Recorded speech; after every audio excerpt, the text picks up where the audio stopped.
Hello dear students, again Vinay is here to welcome you in the class of Physical Education and Sports Science. My dear students, today we are going to wind up unit number 3. This is the last class for unit number 3. By completing that a particular topic, hypertension, we will going to cover the entire unit, and then we will start with new unit number 4, that is CWSN, Child with Special Need. चलो तो शुरू करते हैं इस वाली unit को और last करते हैं जल्दी से।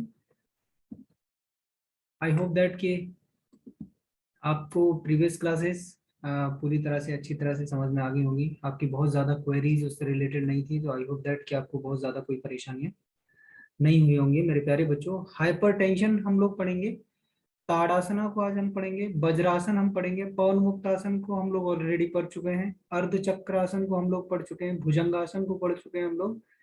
तो हम शवासन, 3 आसन हम लोग आज पढ़ने वाले हैं, शवासन, वज्रासन और tadasana, right. And apart from that we are going to cover the hypertension, how it happens, what is the reason behind it, and how we are going to tackle down the hypertension, why we are considering it with so much primacy, is it so much hazardous for the human beings or not. Let's understand all this, how the things are going on in the context of hypertension, right? चलिए तो समझते हैं मेरे प्यारे बच्चों। Hypertension is basically is a blood pressure related problem, means ये जो problem है आपकी हाइपरटेंशन की वो ब्लड के प्रेशर से रिलेटेड है। And how it is related to blood pressure, generally the blood pressure अगर हम देखें तो ब्लड प्रेशर की जो रेंज होती है वो 120/80 mmHg होता है, राइट। अगर इससे ज्यादा है तो भी हमें प्रॉब्लम होगी, अगर इससे कम है तो भी हम कोई ना कोई प्रॉब्लम जो है वो फेस करने वाले हैं, राइट। एक पर्टिकुलर डोमेन होता है किसी भी चीज का, तो इसका राइट डोमेन क्या है 120/80 mmHg। अगर इससे ज्यादा होगा तो भी दिक्कत है, अगर इससे कम होगा तो भी प्रॉब्लम है। सो हाइपरटेंशन की प्रॉब्लम कम होगी। So beyond this range create issues whether it is more or less. If the BP range is lower than that give then is called hypotension. अगर बीपी अगर आपका लो है इस पर्टिकुलर रेंज से, किससे 120/80 से, ठीक है। ये इसको 2 में क्या लिखा जाता है, ये आपका सिस्टोलिक और डायस्टोलिक ब्लड प्रेशर होता है, ठीक है। चलिए, सिस्टोलिक ब्लड प्रेशर आपका हमेशा क्या होता है, ज्यादा होता है डायस्टोलिक ब्लड प्रेशर से, क्योंकि ये कॉन्ट्रैक्शन की कंडीशन में होता है और ये तब होता है जब हार्ट रिलैक्स की कंडीशन में होता है। मींस आपका ब्लड में हार्ट जो आपका ये यहाँ पे क्या होता है, ये ब्लड वापस हो रहा होता है, और जब ये कंडीशन जब ब्लड निकल के जा रहा होता है बॉडी में, तब क्या होती है, ये एक आपकी सिस्टोलिक की कंडीशन होती है, ये आपकी डायस्टोलिक की कंडीशन होती है, ठीक है। चलिए, so but in case of more it is known as hypotension beyond 140/90 mmHg. It can be considered that the several if the blood pressure is above 180/120, right? The point is here why we should study it, हमें ये क्यों पढ़ना चाहिए, right? It has become a worldwide health problem because of great number of the peoples are facing these issues and they are suffering with hypertension. So that is why the entire world community are putting this disease as a primacy, right? Through in fact the blood pressure increases with advancement of the age. हम ये जानते हैं कि जैसे जैसे as बढ़ती है वैसे वैसे ब्लड प्रेशर जो है वो धीमे धीमे बढ़ता चला जाता है, right? In earlier years, hypertension used to consider the middle age problem, but nowadays youngsters also suffering from this problem due to their family or faulty lifestyle. Different तरह की लाइफ स्टाइल है, अपनी अपनी तरह से लोग जीना पसंद करते हैं, राइट। और उन्हीं जीने की कश्मकश में कहीं ना कहीं ऐसा होता है, many times they are not following to the active healthy lifestyle, so that is why they are facing the problem like hypertension and hypotension too. So hypertension अगर नहीं है, अगर नॉर्मल ब्लड पंप कर रहा है तो इस तरह की सिचुएशन होती है। लेकिन अगर हाइपरटेंशन की कंडीशन है तो व्हाट इज हैपनिंग, हाइपरटेंशन की कंडीशन में ब्लड का जो फ्लो है वो पूरी तरह से नहीं हो पाता है, इजी फ्लो जो नहीं हो पाता है, या फिर ये कहूँ कि स्मूथ फ्लो नहीं हो पाता है। दूसरा क्या है, जितना आपका सिलेबस में उतना ही हम लोग पढ़ेंगे, सिलेबस से ज़्यादा हम लोग कुछ भी पढ़ने वाले नहीं है। सो आप जो है वो एग्जाम को पूरी तरह से कवर कर पाए। चलिए मेरे प्यारे बच्चों, ब्लड प्रेशर की कुछ रेंज है वो मैं यहाँ पे आपको बता देता हूँ। हेल्दी रेंज क्या है आपकी 120 से 80 तक। एलिवेटेड कहाँ तक माना जाता है 120 से, अगर 129 तक जाता है और लेस देन अगर 80 रहता है तो सिर्फ इसको एलिवेटेड की कंडीशन में रखते हैं। ठीक है, स्टेज 1 की हाइपरटेंशन जो होती है उसको 39 तक, और ये 89 तक जाएगा रेंज। स्टेज 2 में 140 या हायर, और ये 90 या हायर। ये आपका सिस्टोलिक और डायस्टोलिक ब्लड प्रेशर यहाँ पे दिखाया गया है successively, right. Then hypertension crisis की कंडीशन कब बोली जाती है, जब ये ओवर 180 हो जाता है और ओवर 120 हो जाता है। मींस कि अगर देखा जाए तो जितना सिस्टोलिक ब्लड प्रेशर आपका रहना चाहिए that are gained by diastolic blood pressure in the condition of hypertension. ठीक है, और इस पर्टिकुलर कंडीशन को हम लोग क्या बोलते हैं मेरे प्यारे बच्चों, इस पर्टिकुलर कंडीशन को हम लोग बोलेंगे हाइपरटेंशन क्राइसिस। तो अगर इस तरह से भी क्वेश्चन आपसे पूछ लेता है तो आप उसमें बता देंगे। अदरवाइज अगर इस तरह के fact if you are inculcating in your answer, definitely the examiner will become impressed with your answer. चलिए आगे अब हम लोग आसनास को देखेंगे, जिन आसनास को हमें पढ़ना था। मेरे प्यारे बच्चों, सबसे पहला आसन है ताड़ासना। प्रोसीजर क्या है, सीधा इसमें खड़े हो जाएंगे जैसा कि आप इसको देख पा रहे हैं यहाँ पे फिगर में, राइट। खड़े होने के बाद क्या करना है हमें, सेकंड स्टेज में साइमल्टेनियसली हमें अपनी एड़ियों को उठाना है और अपने हाथों को उठाते हुए ऊपर की तरफ ले जाके क्या करना है, सीधे कर देना है, पैरेलल कर देना है। इस तरह की कंडीशन कुछ आपकी पैरों की रहेगी, राइट। देन क्या करेंगे, we will repeat this exercise for 10 to 15 time. Now we will understand the benefits of Tadasana: physical and mental balance, reduce obesity, cure constipation, cure digestive problems, improve body postures, elevate sciatica problem, enhance their height, treating hypertension. Contraindication: what are the particular condition in which you are not going to perform it?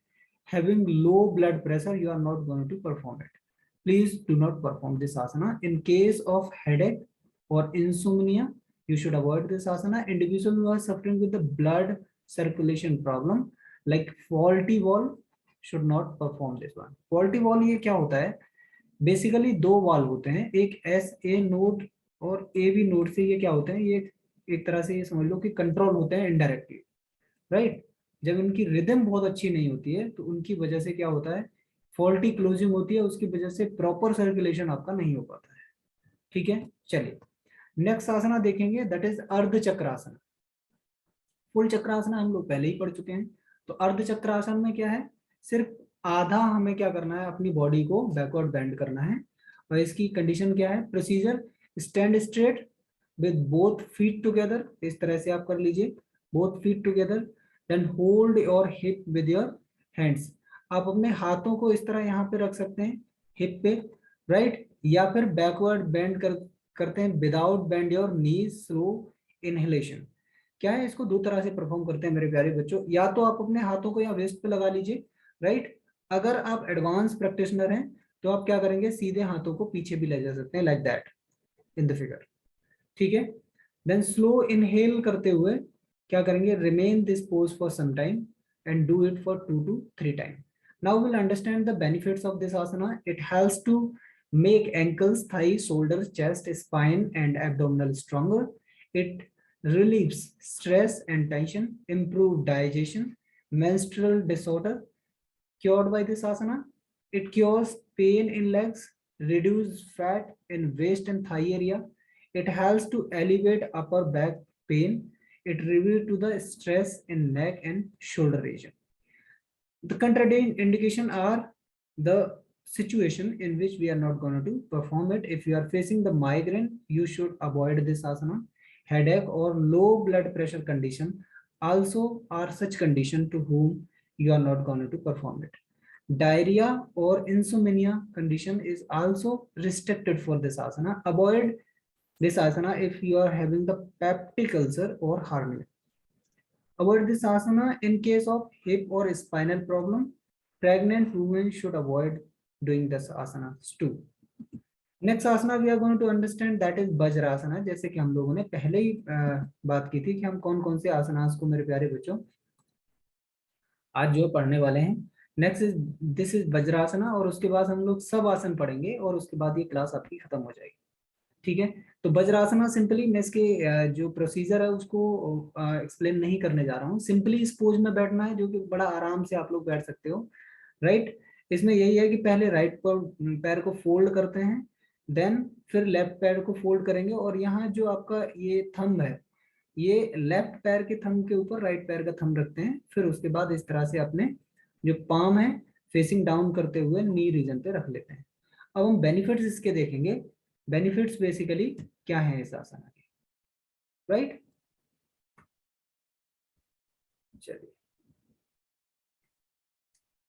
So basically ये help to improve the concentration, right, curing dysentery, back pain, chest disease, right? It enhance your memory power, alleviate problem related to the menstruation, mental stress, strengthen the pelvic muscles, cure postural defects, prevent hernia, and helps to relieve piles.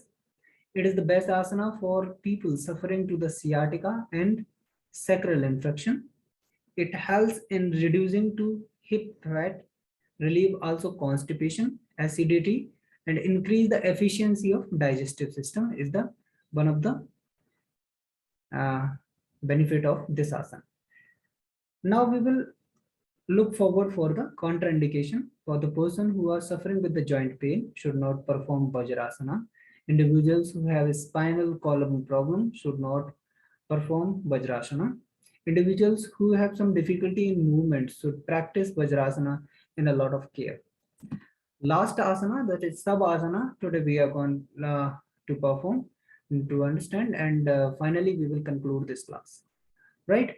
So क्या है इसमें आपको एक तरह से मैं बहुत ज्यादा इसको एक्सप्लेन करने वाला नहीं हूँ। इसके बेनिफिट्स यहाँ पे लिखे हुए हैं, we will directly talk about the benefits, right? इसमें सिंपली क्या करना है, एक तरह से जो डेड पोस्चर है उसको अचीव करना है, बिल्कुल अपनी बॉडी को छोड़ देना है, राइट। क्या करना है, पहले लाई डाउन करना है सुपाइन पोजीशन में, right. Leave all the limbs loose, relax, gradually breathe deeply, close your eyes and think that whole body is becoming loose. Feel complete relaxation in your body. Remains in this position 10 to 12 minutes. Right? If we look for the benefits of this asana, it strengthens your nervous system. It controls the blood pressure, high blood pressure especially. It relieves the mental tension. It gives you the vigorous both mind and body simultaneously. It regulates the blood circulation, give relief to the various ache and pain. It cures many psychosomatic problems. It helps many cardiac problems, calm and complete body, concentration and memory. It increases to the energy level, body relax and goes deep meditative pose, which terms repair to the cells and tissues, release stresses. एक तरह से ये भी बोला जाता है कि जब आप सारे आसनास कर रहे होते हैं, बहुत सारे आसनास कर रहे होते हैं, तो लास्ट में आपको शवासन करना चाहिए जिससे कि आपकी बॉडी जो है वो बहुत अच्छी तरह से रिलैक्स हो जाए। तो मेरे प्यारे बच्चों, आज हमने ये जो यूनिट नंबर 3 है उसको पूरी तरह से खत्म कर लिया है, कंप्लीट कर लिया है। अब हम लोग यूनिट नंबर 4 पढ़ेंगे, CWSN। मेरे प्यारे बच्चों, आई होप दैट कि आपकी तैयारी अच्छी चल रही होगी, अच्छी तरह से पढ़ते रहिए, अपनी सेहत का भी ख्याल रखते रहिए। मिलेंगे अगली क्लास में, तब तक के लिए नमस्ते।